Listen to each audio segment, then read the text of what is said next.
Hi friends, நாளைக்கு மகாநதி சீரியலில் என்ன நடக்க போகுதுங்கிறத பார்க்கலாம். வாங்க ஃப்ரெண்ட்ஸ், வீடியோக்குள்ளே போகலாம். ஹவுஸ் ஓனர் வந்து காவேரிகிட்ட, என்ன காவேரி விஜய் போய் கட்டி பிடிச்சிட்டு இருக்க?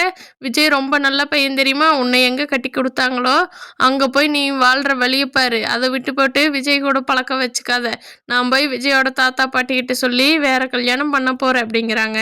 காவேரி உடனே கோவம் வந்து, என்ன நீங்கள் விஜய்க்கு வேற மாப்பிள்ளை பார்ப்பீங்களா? எங்கே பாருங்க பார்க்கலாம். நீங்கள் வெறும் ஹவுஸ் ஓனர் மட்டும்தான். இந்த பர்சனல் விஷயத்துலையெல்லாம் தலையிடுற வேலையெல்லாம் வச்சுக்காதீங்க அப்படின்னு காவேரிக்கு நல்லா கோபம் வந்துடுது.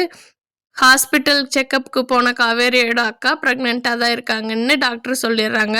அதை கேட்ட சாரதா எல்லாரும் ரொம்ப சந்தோஷப்படுறாங்க.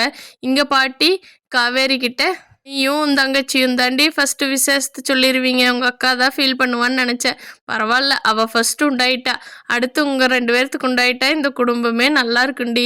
இந்த வீடு ரொம்ப ராசியான வீடுடின்னு காவேரி கிட்ட பேசிகிட்டு இருக்காங்க. வெண்ணிலாவோட சொந்தக்காரரை பார்க்கறதுக்கு மதுரைக்கு போன விஜய் ஒரு வழியாக அவங்கள கண்டுபிடிச்சிட்டாங்க. அதை ஃபோன் பண்ணி தாத்தா பாட்டி கிட்ட சொல்கிறாங்க. அதை கேட்ட வெண்ணிலாவுக்கு கோபம் வந்துடுது. என்னது, விஜய் போய் கண்டுபிடிச்சிட்டானா? இது நம்ம விடக்கூடாதே. அவங்களுக்கு ஃபோன் பண்ணி, அவங்க ஃபோன் நம்பர் நம்மகிட்ட இருக்குல்ல, அந்த நம்பருக்கு கூப்பிட்டு அவங்கள இங்கே வர வேண்டான்னு எப்படியாவது தடுத்து நிறுத்திடணும்னு வெண்ணிலா பிளான் பண்ணுறாங்க. தாத்தா பாட்டி பேசிக்கிறாங்க. அப்பாடா, விஜய் ஒரு வழியாக கண்டுபிடிச்சிட்டான். எப்படியோ இவளை அங்கே துரத்தி விட்டுட்டு காவேரி கூட்டிகிட்டு வந்து நம்ம வீட்டில் வச்சு வாழணும். பாவம் அந்த பொண்ணு, எத்தனை நாளைக்கு தான் அவங்க அம்மாவோட பேச்சை கேட்டுக்கிட்டு போய் பிரிஞ்சு அங்கே போய் புருஷனை விட்டுட்டு இருக்கு. நம்ம தான் இதுக்கு சீக்கிரமாக ஏதாவது ஒரு வழி பண்ணணும் அப்படின்னு தாத்தாவும் பாட்டியும் பேசிகிட்டு இருக்காங்க. இங்கே காவேரி மனசுக்குள்ளேயே, விஜய் ஒரு வழியை வெண்ணிலா கிட்ட சொல்லிட்டாரு, கண்டிப்பாக எப்படியும் அவங்க ரிலேஷன் கண்டுபிடிச்சிருவாரு.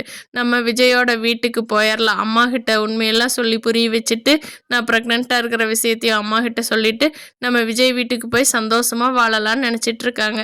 அடுத்து என்ன நடக்க போகுதுன்னு கீழே கமெண்ட் பண்ணுங்கள் ஃப்ரெண்ட்ஸ். தேங்க்யூ.